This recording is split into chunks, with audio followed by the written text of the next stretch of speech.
Y'all like my little Janet Jackson poetic justice? Let's wait a while. Listen, get into it, honey. Tupac Shakur. By the way, Tupac was fine as I was watching the Diddy documentary. I just needed to let everybody know that because I was like, wow. I mean, I always knew Tupac was cute and the whole nine, but Tupac was just extra cute. And they just put out every picture with him smiling, every picture with him just looking like he wasn't an angry rapper. You know what I'm saying? But anyway, how y'all doing? What's going on, y'all? My name is Jane B, and this is Jane Reacts, and I'm here with another video. Now, let me tell y'all can see from the title what this video is going to be about. Anthony Speaks, hold on. Anthony Speaks once again talking about YNs. Let me tell you why I'm going to react to this video, because I went down the rabbit hole. One of my clients had wanted his hair like King Von. He wanted his hair like King Von. And I was like, who is King Von? I didn't know who King Von. Do not judge me. I didn't know who King Von was, okay? And so I said, hold on, let me do some research. And I came back. I was like, oh, you want your hair like a murderer? That's what we doing? Anyway, so I ended up, I did dye his tips, but I ended up going down the whole rabbit hole on King Von and the whole crew. I feel like I know so much about the whole Chicago scene. I mean, I feel like I know everything. Anyway, so I went down the whole rabbit hole of that. And so then when I saw this Anthony Speaks episode and I saw King Von talking about the YNs, I said, oh no, I need to react to this, because that going down that rabbit hole, it after a while became too much for me. It became just a little too much because it was so much violence and but then I had the nerve to start getting a little turned up with King Von music. Like that took her to the why is that I got this job from this, why is that like my jam low key? But anyway, so with that being said, I kind of laid off of it for a while, but now I'm back. And when I saw the title of this here video, I said, okay, then I need to react. I don't know what this is about, but we're just going to go ahead, get started, and I'll let y'all know my thoughts and opinions.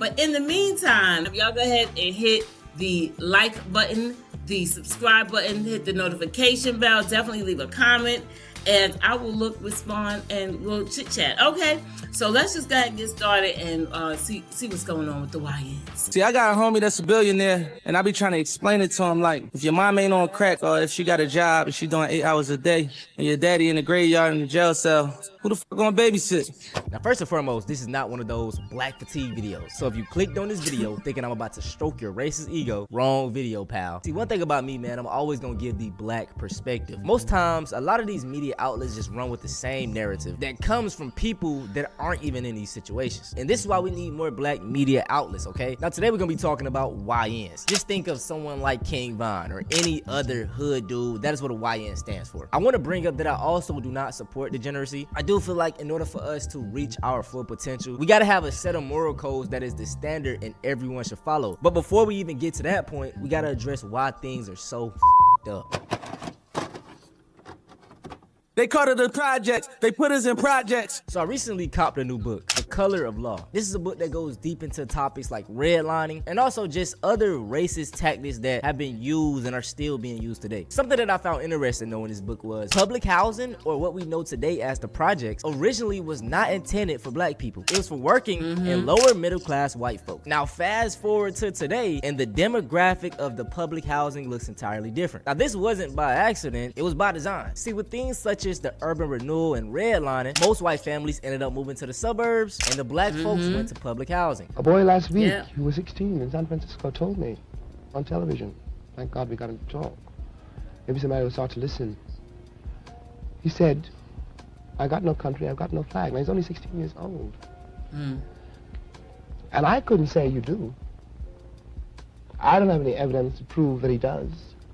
They were tearing down his house because San Francisco is engaging, as most northern cities now are engaged, in something called urban renewal, which means moving the Negroes out. It means Negro removal. That is what it means. So, the projects. It's in the name. The project. Just imagine you stick a bunch of poor people in overcrowded areas with the little to no jobs in the area, horrible food choices, with drugs and guns everywhere. What do you think is going to happen? And this is where we get into the whole black on black crime thing. It's not real, by the way. Well, let's look at the stats. Black people commit about 6,000 murders a year. 98% of us against other black people. That's 6,000 murderers. There's 40 million black people that live in America. This one right here, Brandon Tatum, I can't take him. I can't take him. He literally sounds like he's just regurgitating talking points from everyone else. And it's like, do you really even believe what you're saying, Brandon Tatum? Or are you just doing this as a grift because you know that's where the money resides? I'm telling you, if you want to make a lot of money, let me just give you the grift. Start dogging black people, putting black people down, and the masses will follow you. And so as soon as I see him, that's the first thing I think.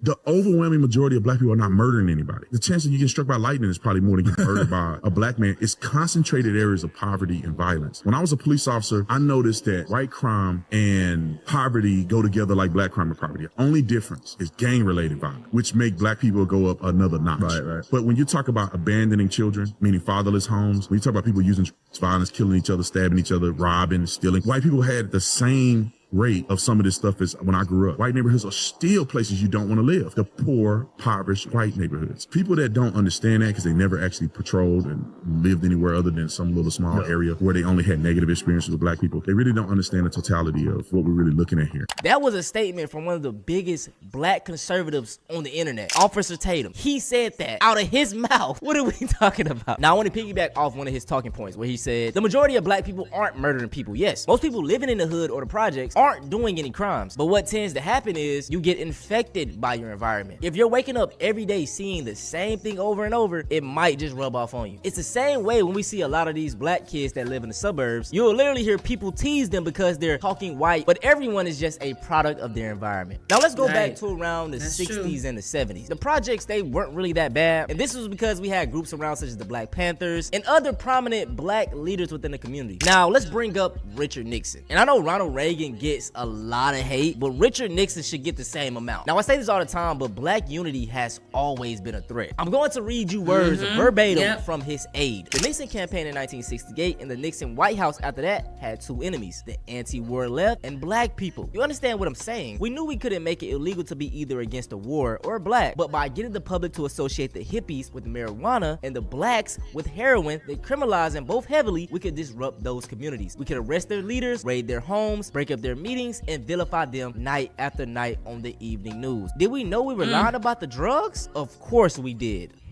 Ooh. Just gotta let that sink in right fast. Y'all niggas brainwashed. They just wanna rap and hoop. Could've been a lawyer until they came and shackled you. One thing I love about, a lot of us that are living in Black America, we go through a lot of the same things, no matter the area. I'm from South Carolina, man, and just growing up, everybody literally thought the only way out was by playing basketball, football, or rapping. And ball has always been life, man. That's all we did in the neighborhood, bro, play football and play basketball. But I do wish a lot of us would have dabbled into other things. A lot of these young athletes are very smart. They could have been a lawyer, they could have been a doctor, they could have been, anything big. But instead, they put all their eggs into sports. And I don't want to crush anybody's dreams, but let's be realistic, bro. You're under 6 foot. You not really doing too good in high school basketball. I don't think you're going to the NBA. Let's look at other options. But let's say you grew up doing other activities. You was in robotics. You was in STEM programs. You were in reading clubs, chess clubs. You in these clubs at a young age are already opening doors and giving you a higher chance of success than, the sports. Now, don't get me wrong. Playing sports does have its positive. It keeps you out of trouble. You're getting physically active. And it's building community. You're having fun with your friends. But what we really have to start doing is telling the youth that this isn't guaranteed. And some of them may perceive this as hating, but you're just being honest. Most likely, you're not going to make it to any of these big leagues. Now, this is where we have to study the failed athlete to street dude pipeline. If you go on Facebook right now and look up some of the most notable athletes you went to high school with, they might be on the block right now. You know what I'm saying? Growing up, they only had one plan in mind. Get to the NBA, get to the NFL. And once their biggest dream and their main goal failed, they had nothing to fall back on and went to the only thing that they grew up knowing, the streets. Now, let's shift our focus to, the rappers and young kids wanting to be like them. I feel like we need to make a distinction between rap and drill rap because it is entirely different. different. Rap, even though a lot of them talk about the streets, it's storytelling or, you know, things that they came from. While on the other hand, drill is like low-key on some straight up, we just killing each other and we gonna talk about it. But my thing is, man, a lot of these young kids, they're looking up to these rappers, drill rappers in particular. And you know, as a young person looking at these dudes, you may be easily influenced by them. But the crazy thing is, y'all, most of these rappers aren't even living that lifestyle. We're gonna die! Run, nigga! Where's your gun? Oh, yeah. Y'all niggas is involved now.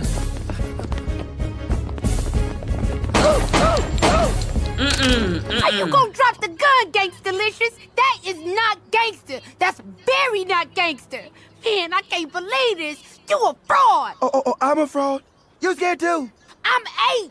Okay, fine, whatever. I'm a fraud. I'm just an average, normal dude. I don't want to do this stupid shit no more. I'm tired of getting shot. Help. It's like going to heaven and finding God smoking crack. So it's crazy because they're talking about doing all this crazy stuff in the streets, shooting this person, doing this and that to another black man, by the way. That ends up influencing you to do it. Now you in jail. Whole time they wasn't even doing it for real. They were just talking about it for the money. And we see how that influences, you know, the hood so much. Now, I also don't want to put the entire blame on rappers, because even rappers, you know, a lot of the things they talk about, money, fast cars, houses, yachts, they're literally just rapping about what America already perpetrates: capitalism and having a lot of money. You want to start a fundraiser with no cause? Cause, nigga. I'm the cause. Cause I want a house. Cause I want a yacht. Cause I want to get this guap, nigga. That's the cause. Now let's bring up Richard Nixon again, because this was literally his plan. Richard Nixon viewed an uncontrolled black power movement as a major threat to the internal security of the United States during the late 1960s and early 1970s. To address the situation, Nixon developed his Black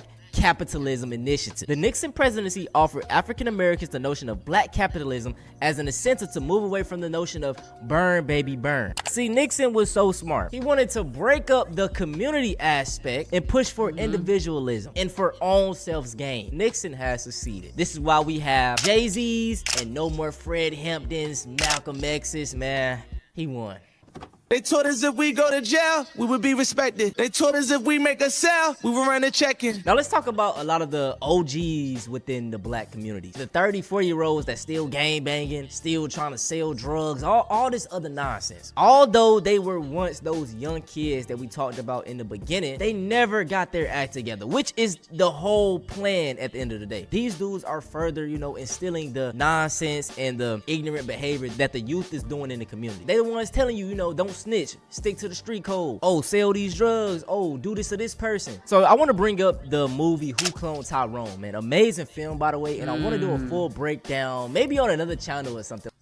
I need to see that. I saw that movie, and John Boyega, I think, is that his project?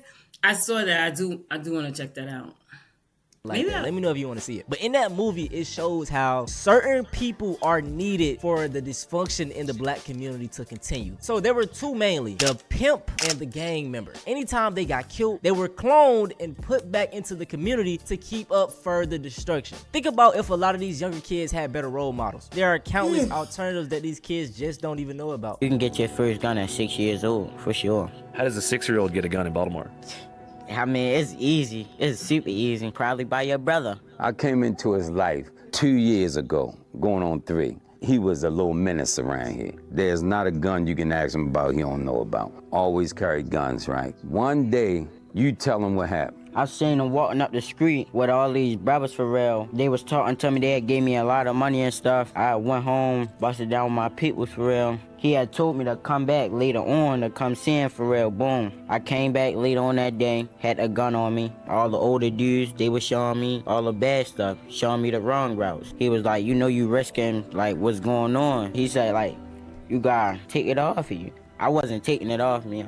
I goes back, I tried going to alley somewhere and tuck it some more, thinking I was slip. I come back, he checked me again, he still found it for real. He hollered at me, he like, you still bring it back for real. Took me to the water, I had to throw my gun for real. I ain't want to do it. I told him I wasn't doing it at first. But he had hold me, he like, I got you, like I'm riding behind you, like, once you throw this gun, I'm with you all the way. Like, you gotta let it go. So I let it go, and now we here. And now, this my gun, you heard me. This my switch. Okay, all right, all right. When I had a flash on that, that's Wait. what blind. Wait a minute, y'all. I was just sitting here saying, is that a gun in his hand? I couldn't tell. So when he said, this is my switch, click, click, click, that's what I'm talking about. He said, okay, I threw it away, and now here's my life. Now let's bring up solutions to these problems. And you know, I get this talk about, oh bro, all you do is talk about the bad, you never provide any solutions. I always provide solutions. Y'all just don't watch the whole video. But let's take, for example, Baltimore. The crime in Baltimore has always been bad. But as of recently, things have changed. First and foremost, shout out to Baltimore's mayor. This is the smoothest brother I done seen in a minute. The afro, the lineup is on point. Now, as y'all can see, as of November 3rd, 2025, homicides and non-fatal shootings are down this year compared to 2024. 31% of homicides and non-fatal shootings are at 22%. Now, the way he did this wasn't by over-policing and pushing more officers into these neighborhoods. No, he got to the root causes of the problem. Brandon Scott introduced Baltimore's first ever comprehensive violence prevention plan, and it's working. Instead of just policing, they shifted to community-based intervention, trauma-informed support, and data-driven enforcement. They funded community programs that help mediate violence on the streets. So organizations and things like that step in and they try to, you know, provide mediation for people who may be at high risk or who may lack therapy and things of that sort. They gave them money to be able to do their job better. In Brooklyn neighborhood, a specific neighborhood where the homicide rate was insane in 2023, they went an entire year without a single homicide. Then they decided to target the groups at the highest risks. They gave them job training, housing options, and counseling, which resulted in a reduction of 31 to 39% of homicides in the pilot zones. That's all you need is an opportunity. That is the difference between kids who are on the street, YN, shooting and killing each other, and kids that now are flicking pictures. Okay, you just need a chance. That's the only difference. These kids are at the core, at the root, they're great people. It's just that, unfortunately, their circumstances got them out here doing all kinds of things, but given a chance. Come on, Mayor of Baltimore, I'm here with you.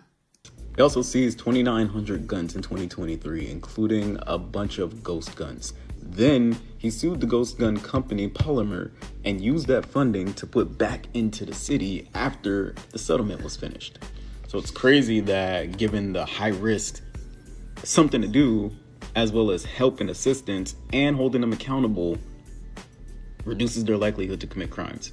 Funding community-based programs reduces the likelihood of the community members to commit crimes. Collaborations between city, state, federal agencies, local nonprofits, and other organizations led to a reduction in crimes.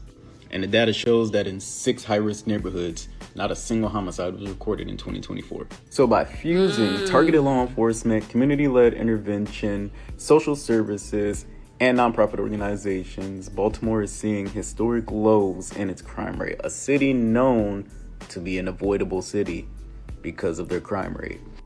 It just feels really replicable. And I just don't see a lot of cities replicating it. Now, Mamdani, I'm from New York, y'all. Mamdani, I need you to click in with the Baltimore mayor, and y'all just need to do something. So you get New York all the way together. You kind of pilot some of his programs and kind of, you know, rinse and repeat. You know how it go.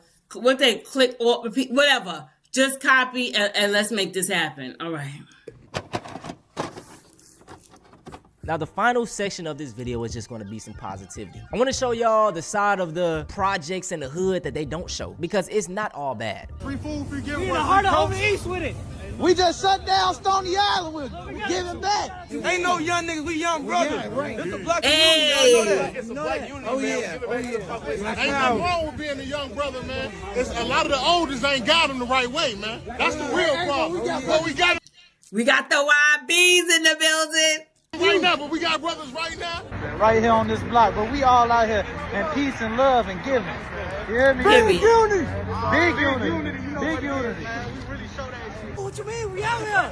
You say what? You see what happened when we come together? Yes.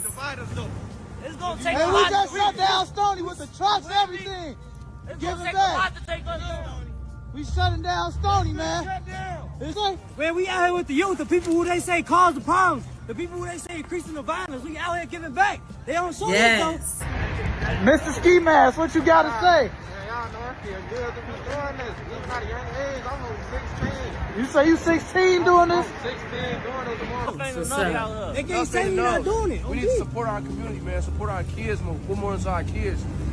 But hey, you know how we put more into our kids? By putting more into ourselves. You know what I mean? This is exactly. And when you giving to somebody, you giving to yourself. Because it's a blessing from God to be able to do this. Yeah.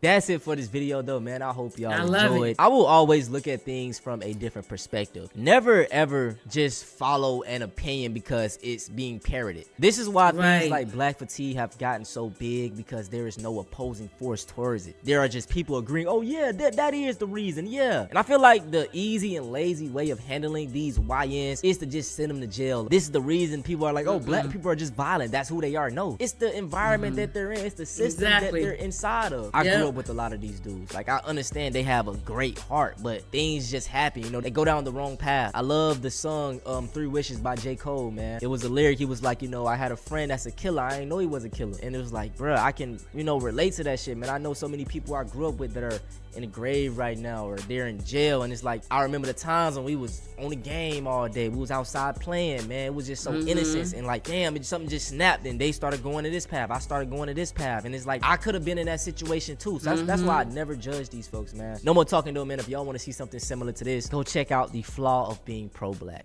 OMG, that was a good video. Antonio Speaks, I'm so here for you, because you are such about making a change, and I love how he crafts his videos, because he's really giving you the problems, where they stemmed from, and the solutions, and the people who are actually bringing forth, you know, some positivity and change. Because like I said earlier, the only thing we need is a chance. The only thing black youth need is a chance, and to know that there is a chance.